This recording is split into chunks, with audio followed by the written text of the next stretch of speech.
Maksud saya begini, kita sering melakukan hal-hal yang kita lakukan tanpa kita tahu sebabnya.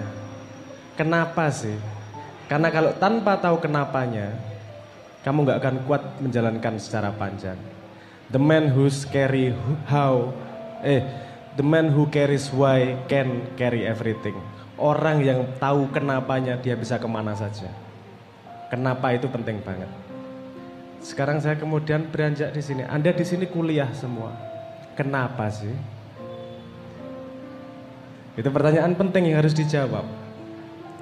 Karena tidak semua orang yang kuliah itu kenapanya sama. Ada yang karena dipaksa orang tua, ada yang nggak enak, ada yang memang harus begini, nggak ada yang lain. Jangan lupa Anda adalah orang-orang beruntung di Indonesia.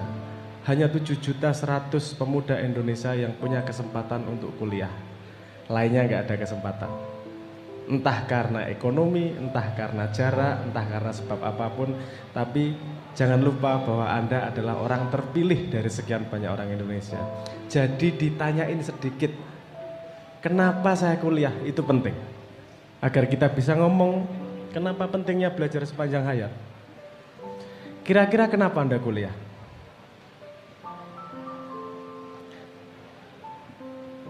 Anda sudah kuliah loh ini.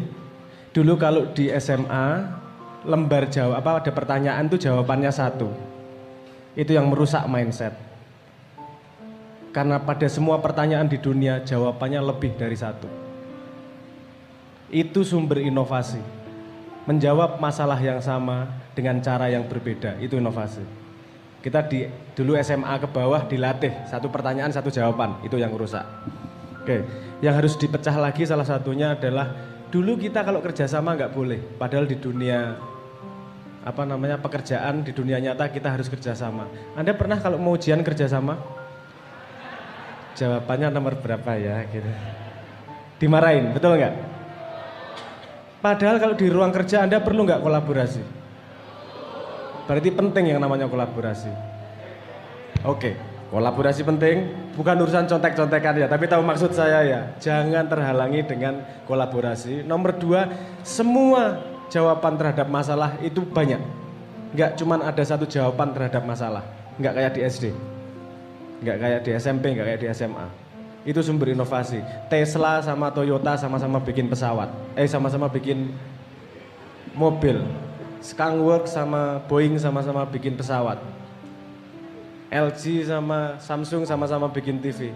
Inovasinya adalah bagaimana mereka memecahkan masalah yang sama dengan cara yang lebih efisien, cara lebih efektif.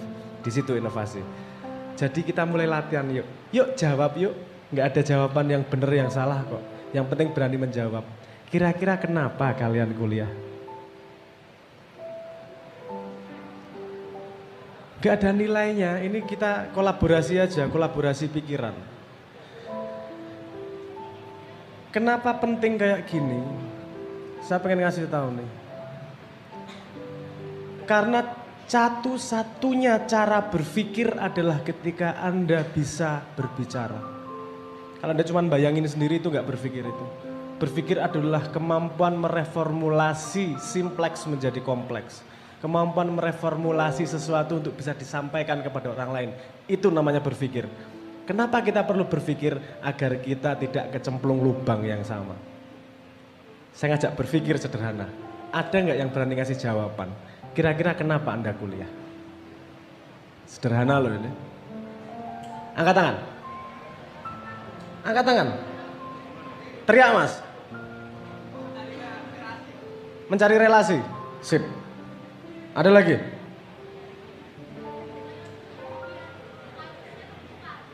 Biar mindsetnya terbuka, mencari relasi. Mana yang benar? Benar semua kan? Oke, nggak masalah. Ada lagi? Cari jodoh ya nggak masalah. Nggak ada yang salah kok. Hah? Mengupgrade diri, menarik. Oke, sudah mulai mengerucut. Apa lagi? Ada lagi? Pengen tahu rahasia evolusi. Ngeri Jo, apik Jo.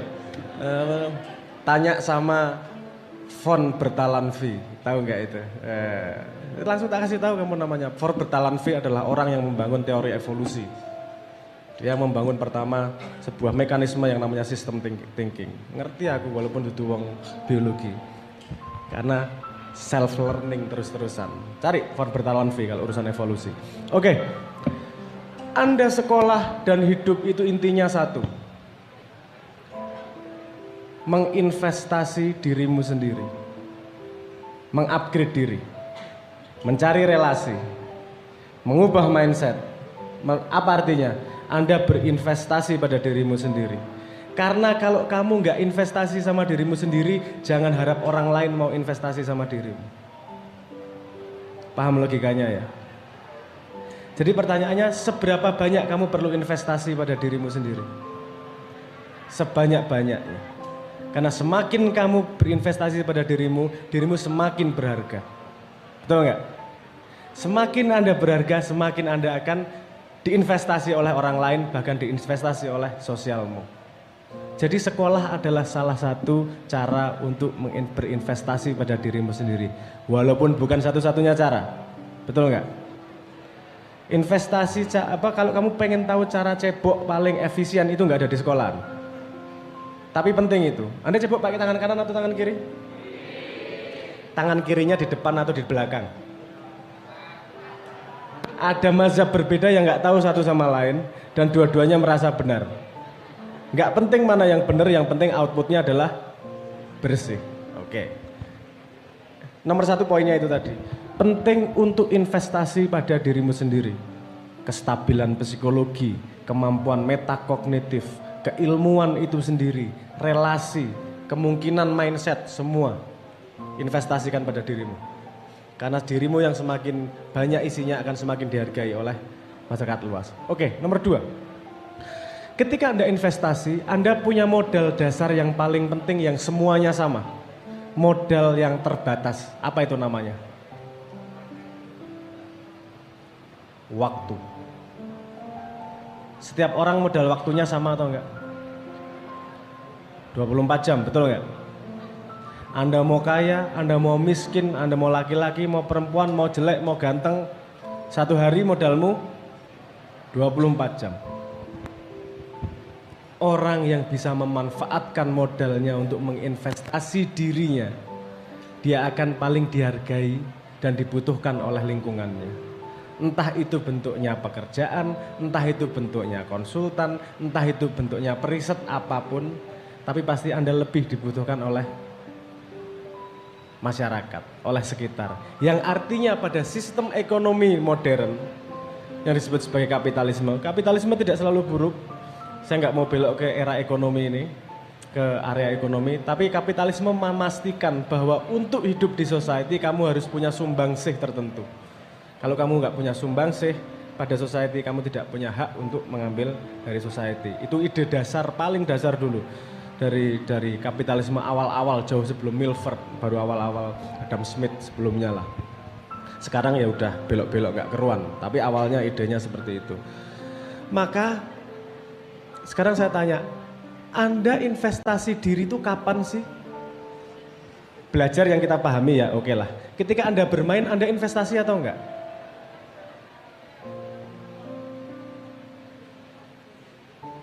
Anda investasi. Lebih pinter main, betul nggak? Di sini ada pemain Dota. Oke. Sehari main Dota berapa jam, Mas?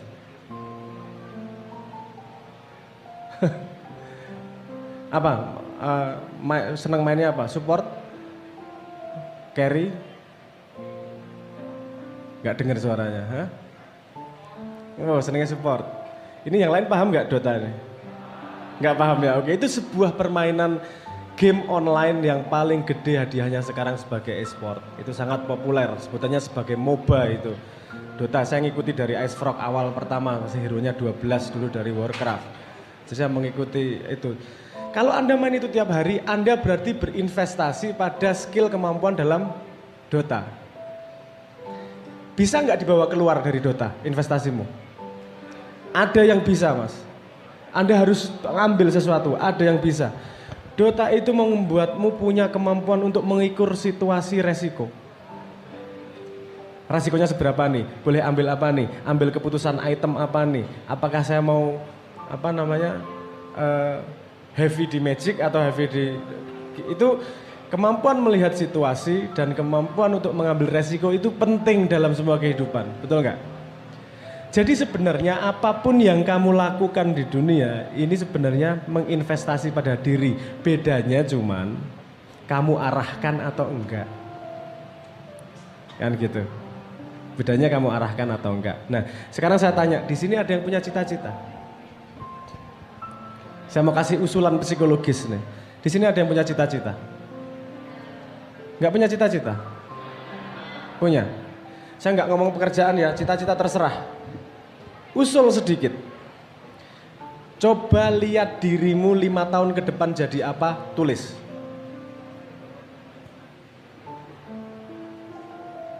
Kamu 5 tahun jadi apa, tulis. Karena itu adalah tujuan, aiming ya. Manusia itu disebut sebagai aiming creature. Yang berarti dia hanya bisa berjalan ketika ada tujuan. Kalau nggak ada tujuan dia nggak bisa ngumpulin investasi yang jelas pada dirinya. Oke? 5 tahun kamu pengen jadi apa, tulis. Terus tulis berikutnya gini. Kalau saya melakukan ini akan mendekatkan ke sana. Saya melakukan ini mendekatkan ke sana. Melakukan ini akan mendekatkan ke sana. Setelah itu selesai, tulis lagi. Kalau saya tidak melakukan, saya akan kemana? Kalau saya tidak melakukan, saya akan kemana? Itu artinya pemetaan. Kamu akan tahu apa yang diperlukan, yang diinvestasikan pada dirimu. Kamu ngelakuin istiqomah 5 tahun, aku berani yakin kamu jadi super power itu. Orang kamu bikin agenda untuk besok hari aja belum tentu istiqomah, iya nggak? Tapi Anda tetap perlu pura rencana. Kesalahannya adalah kita tidak menggunakan agenda dengan benar. Agenda itu bukan untuk tirani dirimu. Agenda itu buat temenmu. Nanti kapan-kapan kita ngomong lebih detail untuk urusan agenda. Tapi intinya bahwa sebenarnya kamu tiap hari itu learning. Cuman bedanya apakah learning itu kamu arahkan, apalagi di dunia internet nih. Atensi span anak Gen Z itu sekitar 8 detik. Di sini Gen Z semua ya. Hati-hati, atensi spannya cuma 8 detik. Rata-rata, semoga lebih panjang daripada itu teman-teman. Terkebiasaan ngelihat apa? Scrolling. TikTok paling parah mas kalau TikTok. Twitter itu umurnya bisa 2 hari, Facebook itu umurnya bisa 6, Instagram bisa 2 hari umurnya, umur beritanya. Kalau Facebook itu bisa 6 jam. Kalau TikTok itu 0. Kamu ke feed berikutnya, feed sebelumnya lupa udah. Dan itu disebut sebagai dopamine trick. Saya ngomong gini bisa panjang ini, karena generasimu adalah generasi yang paling dalam tanda petik generasi nggak punya bapak. Kamu nggak belajar Instagram dari bapakmu bukan? Jadi bapakmu nggak bisa ngasih tahu cara pakai Instagram yang benar, ya nggak? Kamu belajar TikTok dari bapakmu? Enggak. Berarti kamu harus menemukan cara efektif biar jangan sampai masuk ke lubang yang namanya sosial media. Saya nggak ngomong sosial media buruk. Sosial media punya potensi yang besar untuk kita bisa saling belajar. Cuman kadang-kadang kita tidak tahu masuk main ke situ hanya karena ditriki, bukan karena kita pengen belajar benar-benar. Jadi itu perlu perhatikan. Nah, satu lagi gini, keadaan yang Anda beda sama sekali dengan generasi sebelumnya. Teknologi informasi membuat informasi berjalan sangat cepat. Informasi sangat banyak. Sebelum zaman internet, informasi sedikit tapi terkurasi. Paham maksud saya? Kamu baca buku, nggak khawatir, pasti benar. Karena terkurasi oleh editor. Sekarang di internet, kamu baca berita, pasti benar atau nggak kira-kira? Mau saya kasih datanya? Menurut Microsoft Civility Index tahun 2021, 47% isi sosial media di Indonesia adalah hoax, misinformasi, disinformasi. 27% berisi ujaran kebencian. 13% berisi diskriminasi. Hanya sekitar ada 13%-an yang berisi beneran. Nah, harus pinter-pinter memfilter untuk bisa belajar lebih jauh. Karena anak-anak sekarang itu mau belajar apa aja bisa sebenarnya. YouTube itu tutorial buka pintu ada. Tutorial cara pakai caps lock ada. Tutorial cara minum air loh ada. Saya nggak membayangkan orang sebodoh apa butuh tutorial cara minum air. Tapi ada. Artinya informasi tersedia. Problemnya adalah kamu mau tumbuh atau tidak. Gitu ya. Nah, sekarang balik gitu tadi. Kalau kamu sudah mau tumbuh, kamu mau investasi sebanyak-banyaknya terhadap dirimu, sekarang gimana biar efektif dengan waktu yang sedikit? Ini yang mendengarkan semoga menggali lebih lanjut. Dengan informasi yang banyak, ada fenomena yang bernama diminishing return of choice. Semakin banyak pilihan, semakin bingung kamu memilih. Kalau pilihannya cuma satu, kamu komplain. Kalau pilihannya 1000, kamu bingung. Yang terjadi adalah random. Manusia otaknya maksimal, standarnya dia hanya bisa diberi 6-9 pilihan, tergantung IQ-nya. Lebih dari itu pusing, mending ngawur. Makanya dengan segitu banyak informasi yang ada di internet, saya sangat-sangat mengusulkan Anda belajar metodologi untuk repositori ilmu. Agar belajar bisa dicicil. Kayak apa namanya, bukan belajar itu 3 jam, 4 jam baca buku bisa stres. Udah, kamu baca Twitter, oke, ada ilmu diambil. Facebook, oh ada ilmu diambil. Baca YouTube, ada ilmu diambil. Baca buku, 3 halaman, ada ilmu diambil. Diambil kemana nih? Pertanyaannya kan gitu. Anda dari SD sampai kuliah disuruh nyatet, Anda pernah ambil pelajaran cara mencatat? Anda tahu berapa teknik cara mencatat? Ada split view, ada color, ada Cornell, teknik Cornell, ada Zettelkasten, bermacam-macam cara mencatat dan Anda pernah nggak belajar cara mencatat?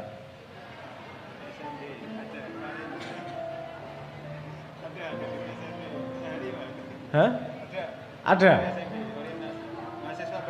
Mahasiswa baru ada belajar cara mencatat? Ada. Pakai teknik apa? Ayo di review yang sudah belajar, ayo di review.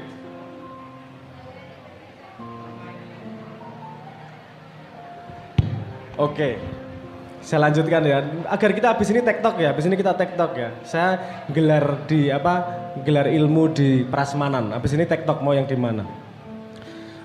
Jangan memperlakukan mencatat sebagai arsip ilmu. Kalau arsip ilmu catatanmu 1000 kamu bingung diapain udah. Satu buku full kamu sudah bingung. Buat catatan sebagai snapshot your mind. Nah ini ada metodologinya ini. Sehingga tadi saya ngomong, untuk pinter kamu butuh thinking. Untuk thinking kamu butuh conversation. Untuk conversation kamu bisa conversation dengan catatanmu. Dengan tulisanmu. Salah satu contoh sederhana, di sini yang pakai Facebook lebih dari 2 tahun ada, hampir semua ya. Anda pernah lihat status Anda 2 tahun yang lalu? Anda berkomentar enggak? Gimana Anda melihat diri Anda sendiri?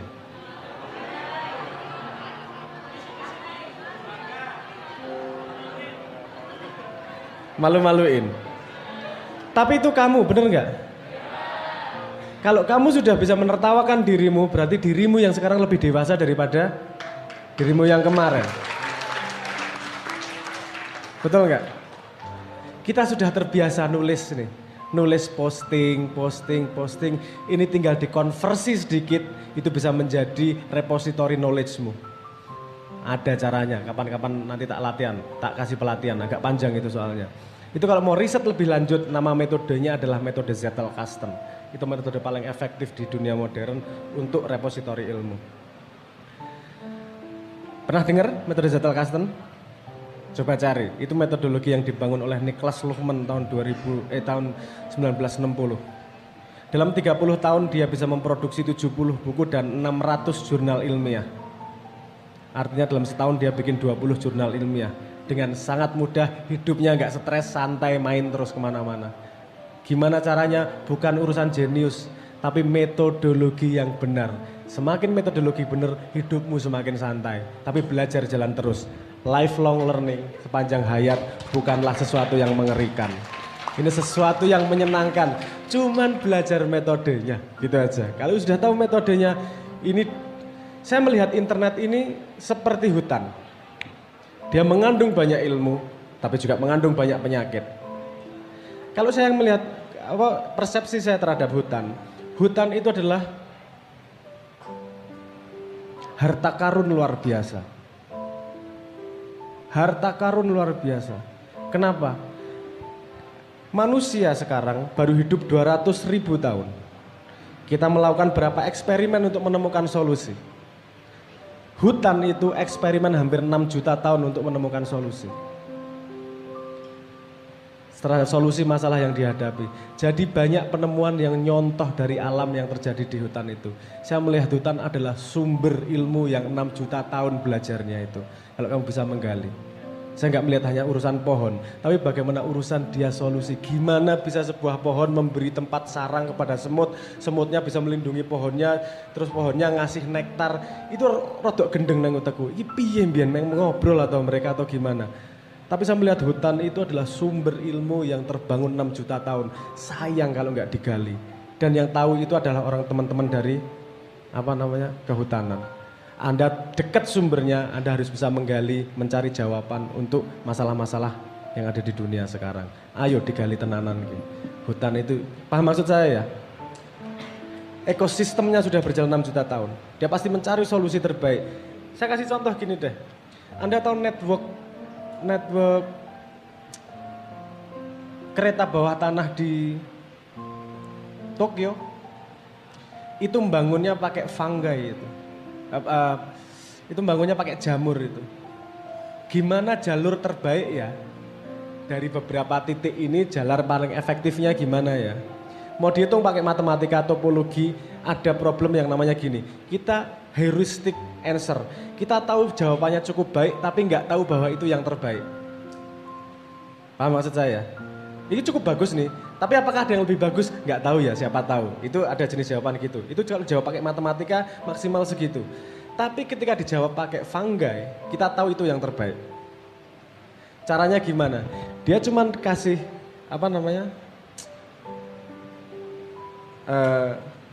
stasiun keretanya itu dikasih makanan kecil tapi ya. Tapi geometrinya sama. Kasih jamur ditaruhin situ, jereng. Dia membangun jaringan sendiri, terus kemudian membangun jalur tercepat untuk mendapatkan makanan tersebut. Tinggal nyontoh manusia sama alam. Karena alam selalu menemukan cara paling efektif untuk memecahkan masalah.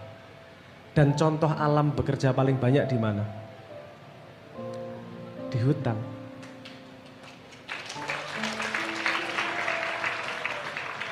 Kalau saya ngomong hutan, selain preservasi dan segala macam ya, kalau saya melihat hutan nomor satu adalah itu ilmu Tuhan 6 juta tahun disimpan di situ. Pertanyaannya kamu bisa gali atau enggak itu. Saya yakin, Anda pernah dengar istilah biomimikri? Velcro ini biomimikri ini, kerak ini biomimikri. Hah? Ya, itu Velcro. Velcro itu salah satu contoh dari biomimikri. Biomimikri adalah teknologi yang mencontoh alam. Bagaimana alam memecahkan masalah. Misalnya yang dipakai oleh Skunkworks F112 dari Skunkworks misalnya. Topologi sayapnya itu mengikuti sayapnya dari burung hantu. Karena burung hantu kalau malam-malam terbang itu nggak ada suaranya. Ini kalau nggak alam yang menemukan, dia harus percobaan berapa ribu tahun nggak akan ketemu tuh jalan keluarnya. Jadi manusia tinggal nyontoh. Paham maksud saya? Ini hutan ini contohnya banyak banget nih. Banyak yang teringat di kepala saya. Salah satunya ada kumbang yang di tengah padang pasir. Dia kalau malam sayapnya begini ngumpulin ngumpulin humidity, apa bahasa Indonesianya humidity? Kelembapan yang sangat sedikit air air di udara terus ditangkap oleh sayapnya terus netes di mulutnya di padang pasir. Itu dibuat teknologi, kemudian teknologinya digantung di depan rumah gini, nanti netes air sendiri. Biomimikri luar biasa dan itu adalah pintu-pintu inovasi masa depan. Jangan membayangkan bahwa hutan itu ngurusinnya hutan tok, ora. Bayangkan hutan itu adalah harta karun ilmu Tuhan yang siap dibuka oleh sampean. Gimana bukanya? Bangun, belajar diri terus sepanjang hayat. Tahu masalah yang dibutuhkan, kamu dekat sama sumber jawabannya. Pertanyaannya, berani nggak Anda melakukan itu? Matur nuwun, awalnya itu dulu. Assalamualaikum warahmatullahi wabarakatuh.